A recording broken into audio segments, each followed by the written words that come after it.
अस्सलाम वालेकुम व्यूअर्स। उम्मीद है आप खैरियत से होंगे।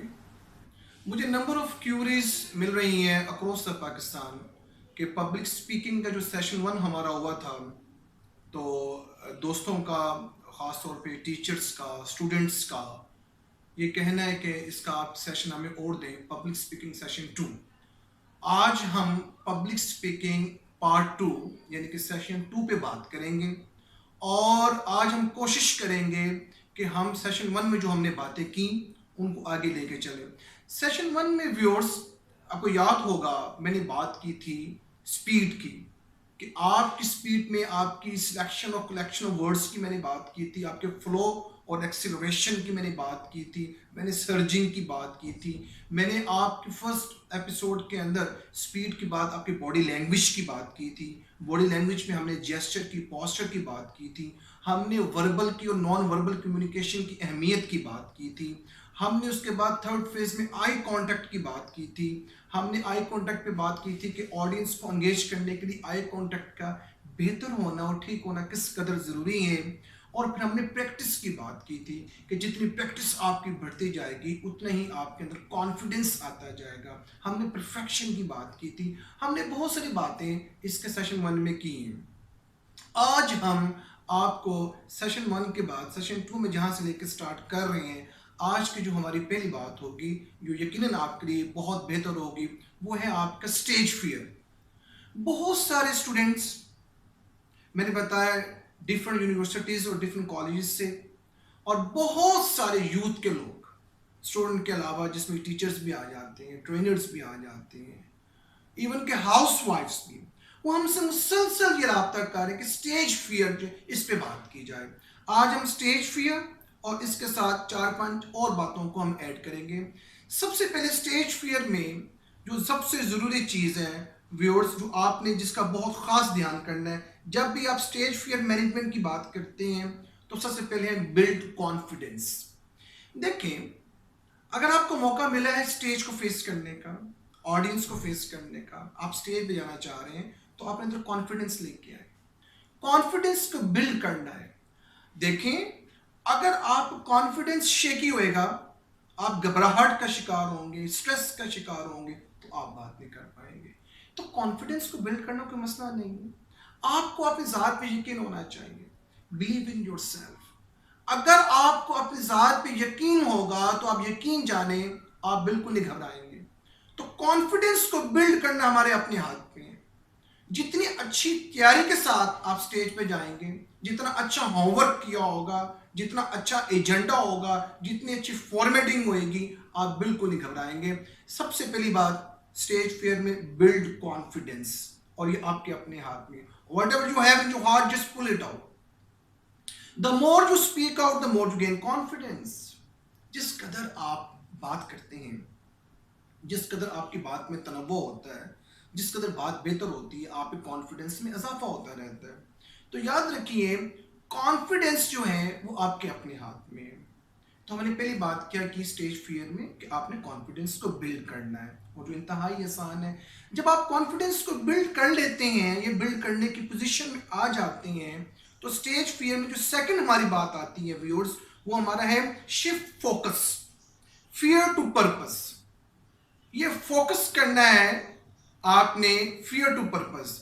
अब याद रखिए मेरी बात, कि जब हम बात करते हैं फियर टू पर्पस की, तो अगर तो स्टार्ट में डर हो, क्योंकि स्टेज है ना, फियर है, घबराहट है, तो अगर आप पर्पस को सोचेंगे कि मैं एक मकसद के लिए आया हूं, मैंने अपनी बात को कन्वे करना है, मैंने उसकी प्रैक्टिस की हुई है, मैंने बड़ी कोशिश की हुई है, मैंने ऑडियंस को अपने साथ एंगेज करना है, तो जब आपका सोचने का अंदाज पर्पस पे आ जाएगा, तो फियर खुद ब खुद डिफ्यूज होना शुरू हो जाएगा।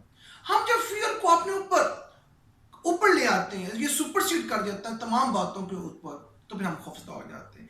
फियर को आपने नीचे रखना है, अपने पर्पस को ऊपर रखना है, कि जिस मकसद के लिए आपको मौका मिला है, जो बात आप कन्वे करना चाहते हैं, चाहे वो आपके कॉलेज के अंदर प्रेजेंटेशन है, या डेमोन्स्ट्रेशन है, या कोई यूनिवर्सिटी या कॉलेज का फंक्शन है, या आप किसी इलाके में बात कर रहे हैं, या आप किसी बहुत ज़्यादा गैदरिंग से मुखातिब हैं, तो आपको अपने पर्पस को ज़हन में रखना है। तो आप गौर कीजिएगा, आपका फियर खुद ब खुद दबना शुरू हो जाएगा। ये दो बातें, कॉन्फिडेंस को बिल्ड करना और फिर दूसरे मैंने बताया कि आपने क्या करना है, अपने फोकस को शिफ्ट करना है। कैसे? फियर टू पर्पस की तरफ। ये दो बातें बड़ी जरूरी हैं स्टेज फियर के हवाले से। इसका साथ जो तीसरी बात बड़ी जरूरी है व्यूअर्स, वो है अवॉइड स्कैरी थॉट्स। कि दाएं बाएं की सोच नहीं आ जाती, खौफजदा इंसान हो जाता है, दाएं बाएं के ख्यालात आने शुरू हो जाते हैं, मैं जाऊंगा पता नहीं मुझसे बात होगी कि नहीं होगी, ये अजीब सी घबराहट आ जाती है, ये टेंशन आ जाती है। ये जो स्कैरी थॉट्स है दाएं बाएं की, आप उनको फोकस करें, अपने आप को फोकस करके अपने आप को समझाएं कि नहीं, मैंने डरना भी नहीं है, मैंने दाएं बाएं की बातों से परेशान भी नहीं होना, मैंने बड़ी स्ट्रेट फॉरवर्ड होकर बड़े अच्छे आई कांटेक्ट के साथ बड़े अच्छे फ्लो के साथ मैंने बात करनी। तो स्कैरी थॉट से बचना, ये स्टेज फियर का बहुत बड़ा मसला है। हमें जो स्कैरी थॉट्स होती हैं हमें डराती हैं बहुत ज्यादा। आप जितना फोकस हो जाएंगे ना, जितनी अच्छी तैयारी की होगी, प्रैक्टिस की होगी, आपको अपने फोकस होगा, तो आप उतने ही बेहतर हो जाएंगे। नेक्स्ट स्टेज के ऊपर believe in your self. Believe in your self, आप जानते हैं व्हाट आई एम, मैं क्या हूं, ठीक है ना, आई एम द कैपेबल ऑफ, ठीक है, मेरी वर्थ है। आप अपनी सेल्फ एस्टीम को ज़हन में रखें, अपनी कॉन्फिडेंस को ज़हन में रखें। जितना आपको अपनी ज़ात पे बिलीव होगा, आप यकीन जानिए आप स्टेज फियर का शिकार नहीं होंगे। I am the person to go for that. मैं वो शख्स हूं, मैं ये बात कर सकता हूं, मैं वो शख्स हूं, मुझे मौका मिला है। बिलीव, यहां हम बात ओवर कॉन्फिडेंस की नहीं कर रहे, यहां हम बात कर रहे हैं आपके उस कॉन्फिडेंस की। अगर आप बिलीव नहीं करेंगे अपने ऊपर, फिर तो आप बात नहीं कर सकते। लिहाजा बिलीव इन योर सेल्फ इंतहाई जरूरी है व्यूअर्स। अपनी ज़ात पे यकीन रखना, अगर आपको मौका मिला है तो यकीनन आपके अंदर क्वालिटीज हैं तो मौका मिला है ना। लिहाजा बिलीव इन योर सेल्फ, इस पर कोई भूलना नहीं है। और लास्ट स्टेज पे थ्रो अवे सेल्फ डाउट। ये जो सेल्फ डाउट होते हैं, ये हो जाएगा, वो हो जाएगा, अजीब सी टेंशन होती है। याद रखिए ये टेंशन तो एग्जाम से पहले भी होती है। इवन के कुरान मजीद सुनाने में जो लोग नमाज तरावी सुनाते हैं, ठीक है ना, आप गौर कीजिए, जैसे ही घर से अपनी प्रैक्टिस की होती है, आप जा आके खड़े होते हैं मस्जिद में नमाज पढ़ाने के लिए, तो एक अजीब सा खौफ होता है मैं बोलना चाहूँ कुरान, लेकिन जैसे आप सूरह फातिहा स्टार्ट करते हैं आप कुरान आना शुरू हो जाता है। लिहाजा ऐसी है, जैसे आप स्टेज पे आते हैं अगर थोड़ा सा फोकस होते हैं तो आप बेहतरीन बात कर लेते हैं। लिहाजा आपने सेल्फ डाउट का शिकार नहीं होना। जो बातें मैंने अभी आपके सामने की हैं मैं फिर आपसे रिपीट करता हूं। कॉन्फिडेंस को बिल्ड करना है, शिफ्ट फोकस करना है फियर टू पर्पस की तरफ। थर्ड फेज में मैंने आपसे बात की अवॉइड स्कैरी थॉट्स, इससे आपने महफूज रहना है, बचना है। बिलीव इन योर सेल्फ की मैंने आपसे बात की फोर्थ स्टेज के ऊपर। और लास्ट मैंने कहा थ्रो अवे सेल्फ डाउट, ये जो हमें घबराहट अक्सर डरा रहे होते हैं। तो सबसे जरूरी चीज स्टेज पे आना है बड़े तहम्मुल के साथ, बड़े फोकस के साथ, बड़ी प्रैक्टिस के साथ, बड़ी मेहनत के साथ, इंशाल्लाह आप घबराहट का शिकार नहीं होंगे। आज हमने पहली बात सीखी पब्लिक स्पीकिंग के सेशन 2 के अंदर स्टेज फियर को हमने हैंडल कैसे करना और मैनेज कैसे करना है। सेकंड फेज पे देखिए सेल्फ एस्टीम बूस्टर। ये सेल्फ एस्टीम बूस्टर देखिए, जो वर्थ आपकी है, जो एबिलिटीज या कैपेबिलिटीज आपके अंदर है, जो अल्लाह ताला ने आपको सलाहियतें दे रखी हैं, वो आपकी सेल्फ एस्टीम है और उनका इजहार कॉन्फिडेंस। आप मेरी बात समझ रहे हैं? आपकी जो कैपेबिलिटीज हैं, आपकी जो वर्थ है, आपकी जो स्किल्स हैं, आपको जो सलाहियतें आपके पास मौजूद हैं, वो सारी आपकी सेल्फ एस्टीम है।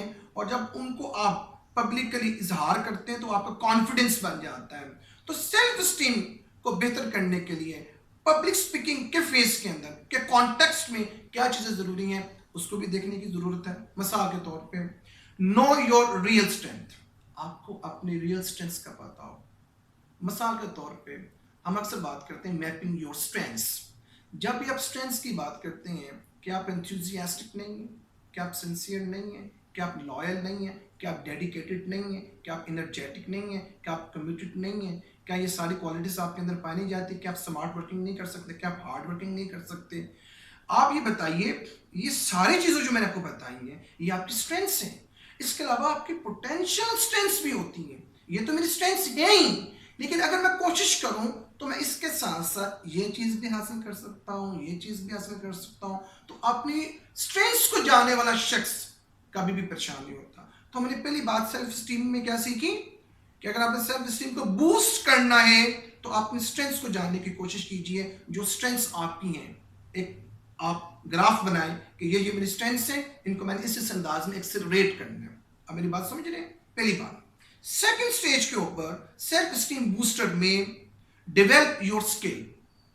अगर तो आप समझते हैं कुछ स्किल्स में आपकी कमी है, लैंग्वेज स्किल्स हो सकती हैं, कम्युनिकेशन आर्ट हो सकता है। अगर आप समझते हैं कि आप स्ट्रेस को मैनेज नहीं कर पाते, आप कॉन्फ्लिक्ट को निगोशिएट नहीं कर पा रहे होते, आपको वर्क प्लेस एथिक्स का नहीं पता, या आप समझते हैं कि इसके अलावा भी पब्लिक रिलेशनिंग में आप डिस्टर्ब हो जाते हैं, तो आपने क्या करना है कि जो स्किल्स में आप कमी महसूस करते हैं व्यूअर्स, उनको मेहनत कीजिए, उनको डेवलप कीजिए। हम यहाँ बात कर रहे हैं सेल्फ स्टीम को बूस्ट करने के तरीके। आपने स्ट्रेंथ को जाना और जो स्किल्स नहीं है उनको डेवलप किया। और थर्ड फेज के अंदर सेल्फ स्टीम बूस्टर के पॉइंट ऑफ व्यू से अवॉइड नेगेटिव क्रिटिसिज्म। देखें, हम जिस मुआशरे का हिस्सा हैं, यहाँ आपको ऐसे अफराद मिलेंगे जो आपको अप्रिशिएट करेंगे, मोटिवेट करेंगे, गाइड करेंगे, साथ चलने की बात करेंगे, हौसला बढ़ाएंगे। बस औकात ऐसे अफराद मिलेंगे जो आप पर नेगेटिव क्रिटिसिज्म करेंगे। अगर हम क्रिटिसिज्म का शिकार होकर रह जाएंगे तो फिर हम आगे नहीं चल सकते। हमने पॉजिटिव क्रिटिसिज्म को अप्रिशिएट भी करना है, लेना भी है, लेकिन नेगेटिव क्रिटिसिज्म पे हमने ध्यान नहीं देना, वरना तो कभी भी आगे नहीं बढ़ सकते। इसका फैसला आपने करना है। अगर तो कोई चीज आपको फायदा पहुंचाने के लिए बताई जा रही है तो बिल्कुल आपको ऑन करना चाहिए। अगर आप समझते हैं कि खामखा आपको उलझाने की कोशिश की जा रही है तो कोई बात नहीं, उलझना नहीं है, लेकिन उस नेगेटिव क्रिटिसिज्म का शिकार भी नहीं होना। ये तीन चीजें सेल्फ स्टीम बूस्टर्स के हवाले से। Number 4, visualise yourself as successful speaker. Imagine करें कि आप एक कामयाब स्पीकर हैं। तस्वीर लाएं कि आप स्टेज पे बात कर रहे हैं, ऑडियंस आपके सामने है, और आप बड़े कॉन्फिडेंस के साथ, बड़े इजी मोड के साथ, स्माइलिंग फेस के साथ ऑडियंस के साथ लेके चल रहे हैं। विजुअलाइज करें, तस्वीर में आए, ख्याल में आए, तो आप देखेंगे कि कितनी तब्दीली आपके अंदर आएगी। ये बड़ा हैंडी टूल बता रहा हूँ सेल्फ स्टीम बूस्टर के पॉइंट ऑफ व्यू से, कि visualise yourself as a successful speaker. Yes, ये बड़ा जरूरी है व्यूअर्स। और इसके साथ जो नेक्स्ट फेज हमारी आती है वो क्या है? Speak to win policy. मैं बात करूंगा जीतने के लिए, मैं बात करूंगा कन्विंस करने के लिए, मैं बात करूंगा ऑडियंस को साथ एंगेज करने के लिए। ये विन पॉलिसी पे जो अमल करते हैं तो फायदा होता है। अगर आप स्टार्ट में घबराहट का शिकार है, डरे डरे डरे, सहमे सहमे, फिर आप बात नहीं कर सकते। विन विन सिचुएशन, आपने इसको खुद विजुअलाइज करना है कि स्पीक टू विन पॉलिसी।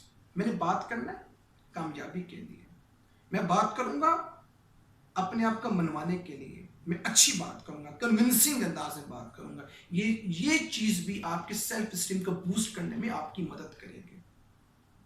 और फिर इसके साथ परफेक्शन, मिस्टेक्स। परफेक्शन देखें, गलतियां आ जाती है ना, मिस्टेक से घबराना नहीं है, गलतियां हर इंसान से होती हैं। कोई ये दावा नहीं कर सकता, कोई बहुत बड़ा trainer, teacher, consultant across the world, unique अफराद भी, ये कमी तो हर इंसान के अंदर आ सकती है।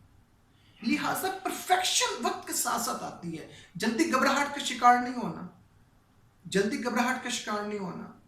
परफेक्शन वक्त के साथ साथ आएगी। लिहाजा गलतियां होती होने दें, लेकिन गलतियों को रिपीट नहीं करना, उनको बेहतर करना है। और नेक्स्ट फेज के अंदर स्टॉप कंपेयरिंग योरसेल्फ। हम बहुत जल्दी कंपैरिजन स्टार्ट, देखें ये तनव्वु है, अल्लाह ताला ने हर इंसान को दूसरों से मुख्तलिफ पैदा किया है, सलाहियतें मुख्तलिफ हैं, यस, एटीट्यूड डिफरेंट है। हम जब कंपैरिजन में आ जाते हैं ना, फिर हम काम नहीं कर सकते। जो मेहनत कर रहा है वो जिस भी एज ग्रुप का है, वो जिस भी जेंडर का है, वो जिस भी एजुकेशनल बैकग्राउंड का, जिस भी फैमिली बैकग्राउंड का है, वो जहां से भी उसका ताल्लुक है, कंपेयर बनता ही नहीं है। आपकी अपनी सलाहियतें हैं, उसकी अपनी सलाहियतें हैं। अल्लाह ने भी आपको भी वही मैदान दिया हुआ है, आप भी कोशिश करें। कंपेयरिंग में हमेशा नुकसान होता है। बस आपने ऊपर मेहनत करना है, कंपेयर नहीं करना। प्रैक्टिस, जितने प्रैक्टिस को बढ़ाते जाएंगे कामयाबी के करीब चलते जाएंगे। आप सुना नहीं आपने, practice makes a man perfect. कोशिश, बार बार प्रैक्टिस प्रैक्टिस प्रैक्टिस। बहुत मर्तबा बहुत ज्यादा सेशंस लेने के बावजूद भी, रिकॉर्डेड सेशंस के बावजूद भी, लाइव सेशंस के बावजूद भी, जूम और वेबिनार के बावजूद भी गलतियां हमसे भी रह जाती हैं। हमने मजीद प्रैक्टिस करनी होती है, मजीद कोशिश करनी होती है। हमारी ऑडियंस हमें बता रही होती है, आप इस अंदाज में ये कर लेते, ये ऐसे कर लेते, वो कर लेते, तो गलतियां तो होती हैं। लिहाजा ये मैंने वो सारी टेक्निक्स बताई हैं जो सेल्फ स्टीम को बूस्ट करने में आपकी मदद करेंगी। मैं रिपीट करता हूँ, नो योर रियल स्ट्रेंथ्स, अपने स्ट्रेंथ्स को जानना, Develop your skills, avoid negative criticism, visualize yourself as a successful speaker, speak to win policy, perfection with mistakes होंगी, लेकिन आप परफेक्शन की तरफ जाने की कोशिश करें, गलतियों से डरना नहीं है, स्टॉप कंपेयरिंग योरसेल्फ। और लास्ट में मैंने प्रैक्टिस की बात की है। हम ये बात कर रहे थे सेल्फ एस्टीम बूस्टर्स के पॉइंट ऑफ व्यू से। व्यूअर्स, जब इसको हम साथ लेके चलते हैं, ऑडियंस बड़ी मैटर करती है पब्लिक स्पीकिंग में। अच्छा, ऑडियंस में भी देखें डिफरेंट तरह के लोग होते हैं। कुछ लोग होते हैं जो बोरिंग एलिमेंट भी तो होते हैं, वो लर्नर नहीं होते, वो डिस्टॉर्शन क्रिएट करने के लिए या फस थोड़ी सी क्रिएट करने के लिए ऐसा है। कुछ तो पॉजिटिव फ्रेम ऑफ माइंड से आते हैं ना, जो खुद भी सीखते हैं और साथ स्पीकर की मदद भी कर रहे होते हैं, ट्रेनर के फैसिलिटेट कर। Yes, I have seen as a trainer, हमें बहुत से लोग ऐसे मिलते हैं जो हमें भी साथ साथ हेल्प आउट कर रहे होते हैं। लेकिन बसों का मुसलसल देखने में आता है, कुछ लोग होते हैं वो इस फ्रेम ऑफ माइंड से आते हैं, खामखा चीज़ को कंफ्यूज करने के हवाले से। कोई बात नहीं है। तो ये बहुत बड़ी क्वालिटी है एक पब्लिक स्पीकर की, अपनी ऑडियंस को किस तरह एंगेज करता है। सबसे जरूरी बात इंटरेस्ट। आप जिस ऑडियंस से मुखातिब हैं, अगर आपको उनके इंटरेस्ट का अंदाजा है तो बड़ी अच्छी बात नहीं है, तो आपको स्टार्ट में ही कोई बात थ्रो करके, कोई एक्टिविटी के जरिए, कोई बातों में बात एक्सचेंज करके, उनको एंगेज करके आप कोशिश करें तो लेवल ऑफ इंटरेस्ट क्या है अंदाजा हो जाता है। एक गेस वर्क है, मुकम्मल तौर पे तो अंदाजा नहीं हो पाता है। एक इंटरेस्ट, उनका इंटरेस्ट क्या है, उनमें से कितने अफराद ऐसे हैं, उनका ताल्लुक किस हॉबी से है, कितने अफराद हैं, उनका प्रोफेशन किस का कौन सा है। तो इंटरेस्ट को आपने, उनके इंटरेस्ट को भी देखना और उनका इस गुफ्तगू में क्या इंटरेस्ट है, इस सेशन के अंदर क्या इंटरेस्ट है, वो किस फ्रेम ऑफ माइंड से आए हैं। ये एक एक्टिव और एक वॉइस स्पीकर जो होता है वो फौरन गेस कर लेता है। पहली बात इंटरेस्ट की मैंने बात की। सेकंड, एज, उनका एज क्या है अंदाजा हो जाता है, जेंडर क्या है अंदाजा हो जाता है, एजुकेशन क्या है, एक्सपोजर और एक्सपीरियंस क्या है, ये 2-4 सवाल से अंदाजा हो जाता है। रैंडमली 4-5 लोगों से आप सवाल करके आपको एक आपने अंदाजा करना होता है कि इस तरह के लोग बैठे हैं आपके सामने। क्वेश्चन आंसर्स मोड, याद रखिए ऑडियंस को एंगेज करने के लिए, उनको अलाइव रखने के लिए अगर आप क्वेश्चंस नहीं करेंगे ना तो वो अलाइव नहीं रहेंगे।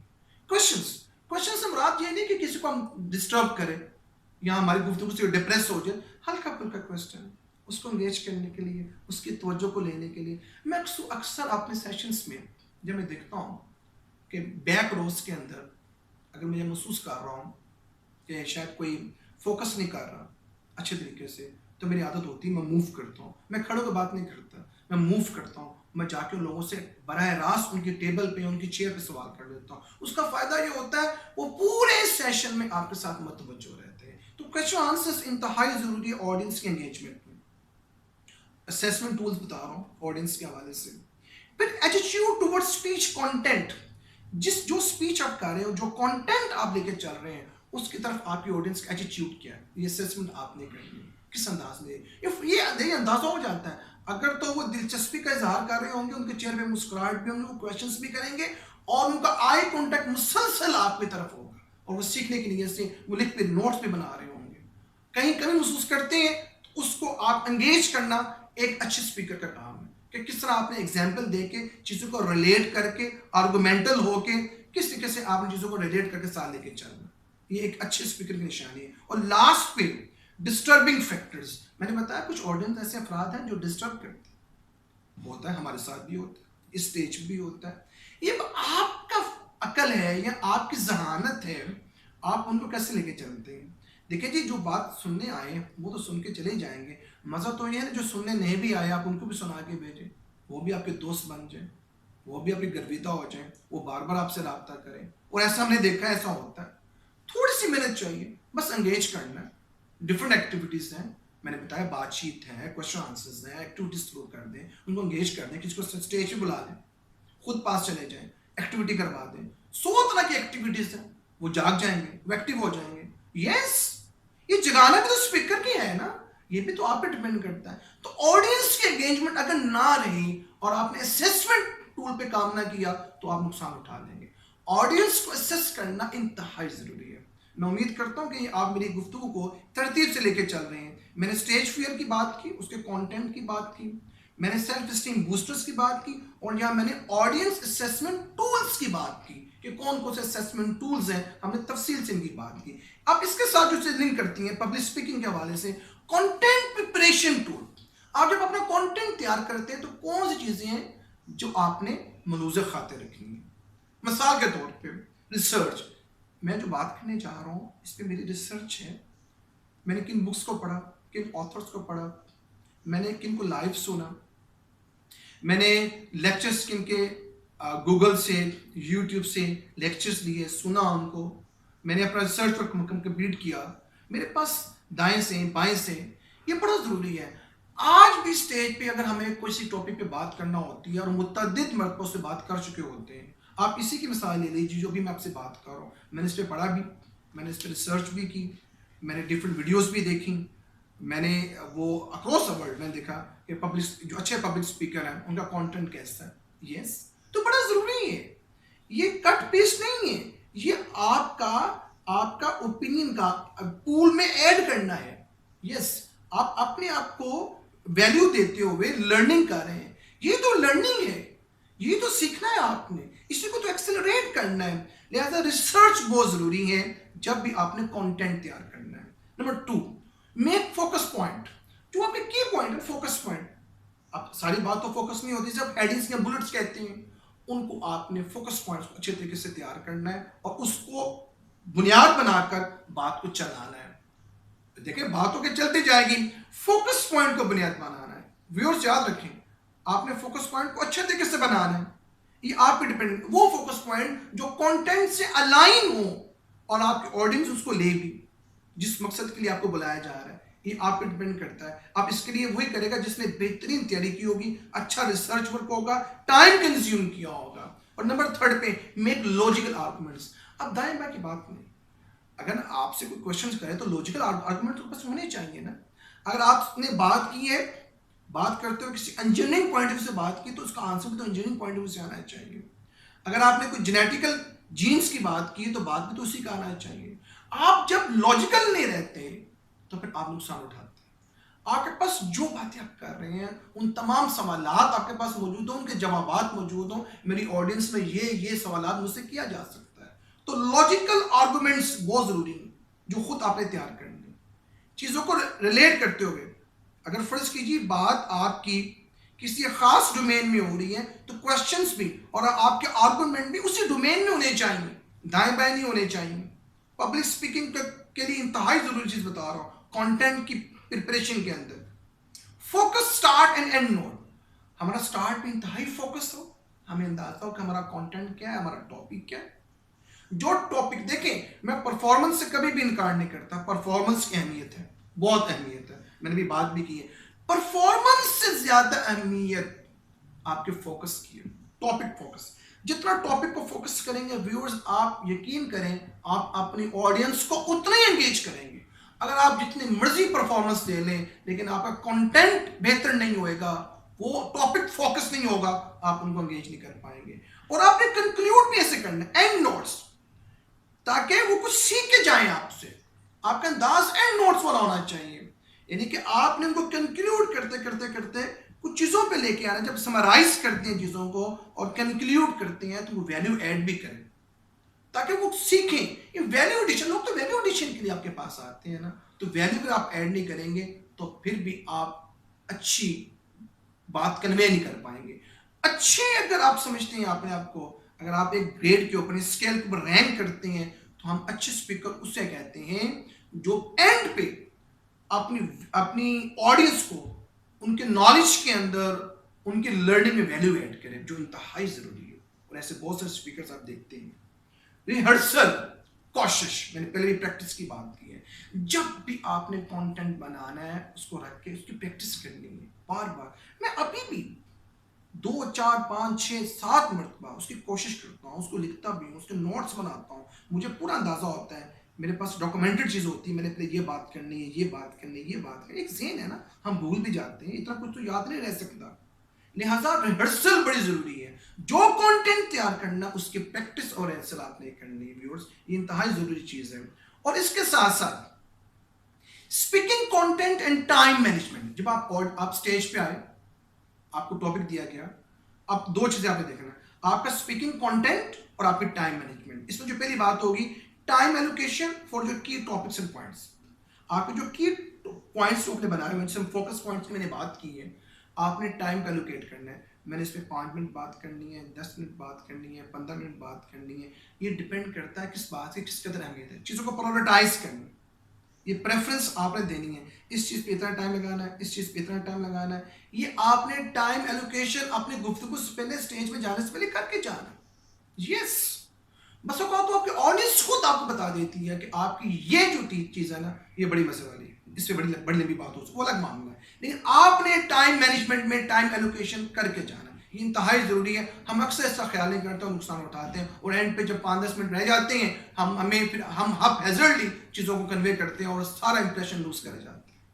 Time management. Number 2, watching time clock. घड़ी हाथ में भी होनी चाहिए। आमतौर पर जहाँ भी आप बात कर रहे होते हैं, दीवार पर घड़ी होती है। अब मुसलसल अगर आपको 1 घंटा टाइम मिला है, तो आपको अंदाजा होना चाहिए कि आपने टाइम को क्लासीफाई और उसकी कैसे उसको आपने डिवीजन करनी है, किस हिस्से को कितना टाइम देना है। तो आपने मुसलसल राब्ता रखना है क्लॉक और वॉच के साथ। सम up and cut short tools. चीज़ों को सम अप करना भी सीखें। अगर समझते हैं टाइम कम हो गया है और कुछ चीज़ें रह गई हैं, ये आप कितने एक्टिवली, कितने क्लेवरली, कितने विजडम के साथ चीज़ों को सम अप करती हैं, और कुछ चीज़ों को कट करना पड़ता है, तो किन चीज़ों को कट करना है। अगर आपने पूरी प्लानिंग और पूरी प्रैक्टिस की होगी तो अंदाजा होगा कि कट शॉर्ट टूल्स क्या होते हैं। Avoiding taking irrelevant question. मैंने बताया कुछ लोग फर्स्ट क्रिएट करेंगे, इररेलेवेंट क्वेश्चंस करेंगे। आपने सारे क्वेश्चंस नहीं लेने होते, 2-4 रैंडमली क्वेश्चंस लेते हैं जिनमें तमाम का जवाब आ जाता है। अगर आप इररेलेवेंट क्वेश्चन की तरफ आ जाएंगे तो आप फंसते चले जाएंगे, और बस औकात फंसते फंसते आप अपने टॉपिक से भी दूर चले जाएंगे और बोरिंग स्टार्ट हो जाएगी। जैसे ही बोरिंग स्टार्ट होएगी, ऑडियंस उठना भी शुरू हो जाएगी। और याद रखिए, जब ऑडियंस उठना शुरू हो जाए तो फिर नाकामी स्टार्ट हो जाती है। लिहाजा इररेलेवेंट क्वेश्चन से बचना है। और ये अच्छा स्पीकर वो है जो इस तरीके से आपने आपको मैनेज करते हुए चीजों को एग्जीक्यूट करे कि लोग प्रॉपरली इन हिमाक से बात सुने और रेलिवेंट क्वेश्चंस करें जब क्वेश्चंस का टाइम दिया जाए। लास्ट पे स्पीकिंग कंटेंट और टाइम मैनेजमेंट में कैरी नोट्स भी साथ लेके जा सकते हैं। आप शेयर भी करें, बल्कि कागज किसी, अगर आपने कोई पेज पे काम किया वो शेयर करें जरूर। एक्टिविटीज थ्रो करें, जरूर करें ना। पीपीटी स्लाइड शो करें, बहुत जरूरी है। जिस तरह अभी मेरे लैपटॉप में पीपीटी स्लाइड्स हैं, मेरा कोई कंटेंट बहुत तफसील सी है, लिहाजा मैंने आज लैपटॉप का सहारा लिया हुआ है, सारी बातें ज़हन नशीन नहीं हो सकती। शॉर्ट हैंड्स ऑन पेपर, छोटे छोटे क्लू, छोटे छोटे क्वेश्चंस भी पेपर लिखे जा सकते हैं, उनको भी थ्रो किया जा सकता है। ये वो सारी चीजें हैं स्पीकिंग कंटेंट और टाइम मैनेजमेंट में जिनका हमें ख्याल करना है कि आपको time allocation, watching time, sum up and cut short tools, और अवॉइड टेकिंग इररेलेवेंट क्वेश्चन, और कैरी नोट्स, पीपीटी स्लाइड और short hands on paper. Communication effectiveness हमारे next phase, public speaking phase 2 के अंदर इंतहाई जरूरी चीज। हम बात को कंक्लूजन की तरफ लेके जा रहे हैं आहिस्ता आहिस्ता। कम्युनिकेशन इफेक्टिवनेस में सेल्फ कंट्रोल। आपको पता होना चाहिए आपने कहां एक्सेलरेट करना है, कहां बात को रोकना है, स्पीड करना है, कहां रोकना है। सेल्फ कंट्रोल बड़ा जरूरी है। ये हम इतने ओवर एक्साइटेड हो जाते हैं, हमें अंदाजा नहीं होता, हम अपनी ऑडियंस को बजाय के उनका इंटरेस्ट क्रिएट करने के हम उनको बोर कर रहे होते हैं। Self control. Number 2, eye contact में बात कर चुका हूं। जितना बेहतरीन आई कांटेक्ट होगा, आपकी ऑडियंस उतनी अलाइव रहेगी, जागती रहेगी और सीखती रहेगी। Linguistic competence and word rate. Linguistic competence, अगर आप इंग्लिश में बात कर रहे हैं तो आपकी कमांड कैसी है उसके ऊपर। अगर आप उर्दू में आप जिस भी जुबान में बात कर रहे हैं, कम्युनिकेशन का मोड कोई भी है, लेकिन लैंग्वेज कंपिटेंस बड़ी जरूरी है। व्यूअर्स, अल्फाज का चुनाव, उसका वर्ड रेट, बात करने कलेक्शन, सिलेक्शन, आपका वर्ड रेट किस तरह आप उसके मुंह से जो अल्टरिंग हो रही है, ठीक है ना। ये सारी चीजें देखें, इनको सबको आपने साथ लेके चलना है। ये सारी चीजें इसका हिस्सा है। अमूमन हमने देखा है कि लैंग्वेज कंपिटेंस के अंदर, लिंग्विस्टिक कंपिटेंस के अंदर फ्लॉज रह जाते हैं। उर्दू बोल रहे हैं तो उर्दू अच्छी नहीं बोल रहे, इंग्लिश बोल रहे हैं तो उसमें गलतियां कर रहे हैं। आप जिस भी जुबान में बात कर रहे हैं, आपकी बात में वजन होना चाहिए और बेहतरीन बात ग्रामेटिकली भी और अच्छे अंदाज से बात कन्वे होनी चाहिए। Linguistic competence, concise and clear. Concise बात करें, जामे और साफ सीधी बात करें, क्लियर। उसमें कोई लूप होल नहीं होना चाहिए, कोई ऐसी बात नहीं जो जो जो इबाहम के शिकार हो जाए, जो हुज्जत बन जाए।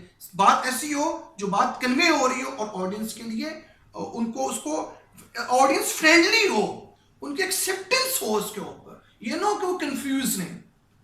लॉजिकल ऑर्डर में हो, आपका ऑर्डर लॉजिकल, तरतीब, ए फिर बी फिर सी फिर डी। ये ना हो कि ए के बाद डी और डी के बाद जेड पे आप चले जाए। लॉजिकल, तरतीब, सीक्वेंस। ये हार्मनी और सीक्वेंस बड़ा जरूरी है। आस्क क्वेश्चंस, मैंने पहले भी कहा, क्योंकि हम कम्युनिकेशन इफेक्टिवनेस की बात करें, जितने क्वेश्चंस आप पूछते जाएंगे आपकी ऑडियंस एंगेज होती जाएगी और आपको बात करने का मजा आएगा, बात के फ्लो में इजाफा होगा।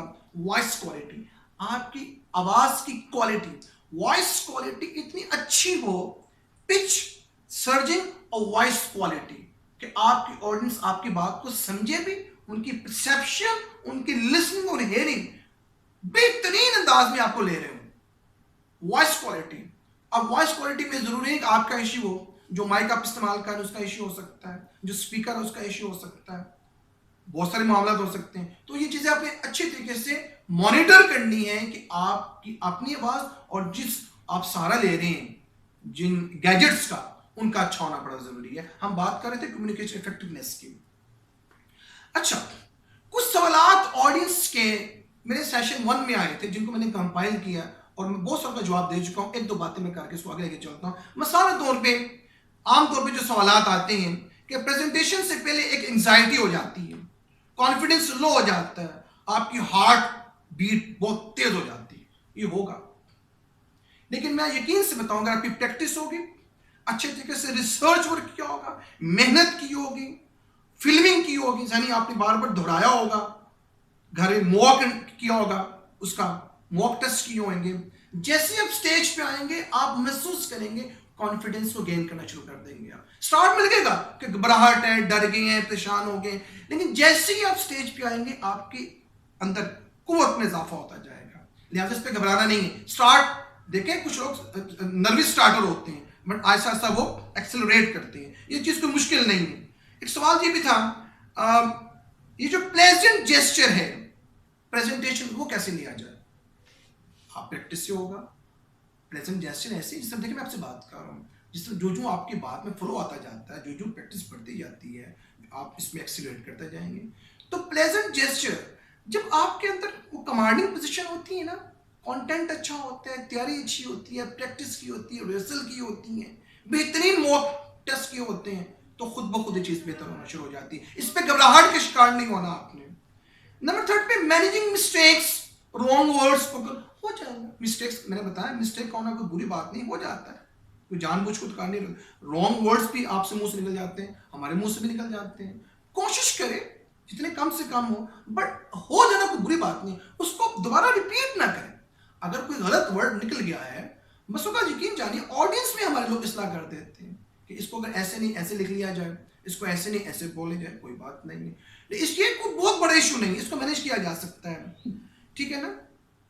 लिसनर को एंगेज कैसे किया जाए, वो टूल्स बताएं। तो मैंने बताया आपको, question answers, yes, activities throw करें, स्टेज पे बुलाएं, एंगेज करें। जितना आप उनको रिलेट करते जाएंगे अपने कंटेंट के साथ, अपने साथ, वो कभी बोर नहीं होंगे। इनको इंटरेस्ट की बात करें, यस। जरा आपको लगे कि थोड़ी सी बोरिंग एलिमेंट आने लगा है, एक्टिविटी थ्रो करें, जान डाल दें, यस। ये तो आप पे डिपेंड करता है, आप इसके लिए प्रैक्टिस की होगी तो आप जरूर कर लेंगे, ये कोई बहुत बड़ा इशू नहीं है। कन्विंसिंग प्रैक्टिस, कन्विंसिंग बात में जान हो, कंटेंट अच्छा हो, कोशिश अच्छी की हो, चीज को फॉर्मुलेट हो, चैनलाइज अच्छा की हो, फोकस हो, परफॉर्मेंस अच्छी हो, तो कन्विंसिंग होती है, ये कोई इतना इश्यू नहीं है। लोग बात समझते भी हैं, आपकी बात में दिलचस्पी भी रहती है, लोग उसको लेते भी हैं। और लास्ट में है पब्लिक स्पीकिंग, ये गॉड गिफ्टेड है कि डेवलप की जाती है? देखिए जी, अगर गॉड गिफ्टेड है भी तो फिर भी डेवलप की जा सकती है। हम गॉड गिफ्टेड से इनकार नहीं करते हैं, लेकिन अगर गॉड गिफ्टेड पे सोचते रहेंगे तो फिर आप इस पे मेहनत नहीं करेंगे। डेवलप करें, ये सारी काबिलियत हर इंसान के अंदर पाई जाती है, लेकिन चीजों को शार्प नहीं किया जाता। बहुत सारी चीजें आप इंसान के अंदर पाई जाती हैं, ठीक है। आप गॉड गिफ्टेड भी हो तो क्या आप स्कूल में नहीं जाते, कॉलेज में नहीं जाते, सीखते नहीं है? तो डेवलप करें, चीजों को शार्प करें। जितना आप शार्प करते जाएंगे जाएंगे उतना ही आपके अंदर कॉन्फिडेंस आता जाएगा। लिहाजा ये गॉड गिफ्टेड भी हो सकती हैं, लेकिन उससे ज़्यादा इनको डेवलप किया जाता है, इन पर मेहनत की जाती है, फोकस किया जाता है। और मैं आपको यकीन से बता सकता हूँ कि जितनी आप इसे प्रैक्टिस करते जाएंगे उतना आप बेहतर होते जाएंगे। तो मैं उम्मीद करता हूँ कि आज मैंने आपसे जो बातें की हैं पब्लिक स्पीकिंग पार्ट 2 के अंदर, इस पे आप मेहनत करेंगे, इस पे आप कोशिश करेंगे। ये आमतौर पे वो सारी चीज़ें हैं जो प्रैक्टिस मांगती हैं और मेहनत मांगती हैं, और इंशाअल्लाह हम इसको मज़ीद कंटिन्यू भी करेंगे और आप इनको अपने प्रैक्टिकली इसको अप्लाई करें। और बड़ी हैंडी टिप्स मैंने आपको दी हैं, इंशाल्लाह ये आपके लिए बड़ी फ्रूटफुल होंगी। इसको आगे कन्वे भी करें और मेरी वीडियोस जो आप भी देख भी रहे हैं, मेरी वीडियोस को सब्सक्राइब भी करते जाएं मेरे चैनल को, ताकि आप और लोगों को फ़ायदा हो। अपना फीडबैक देते रहिएगा, अपना बहुत सारा ख्याल रखिएगा। नेक्स्ट एपिसोड में अच्छे टॉपिक के साथ मुझसे मुलाकात होगी। अस्सलाम वालेकुम रहमतुल्लाह।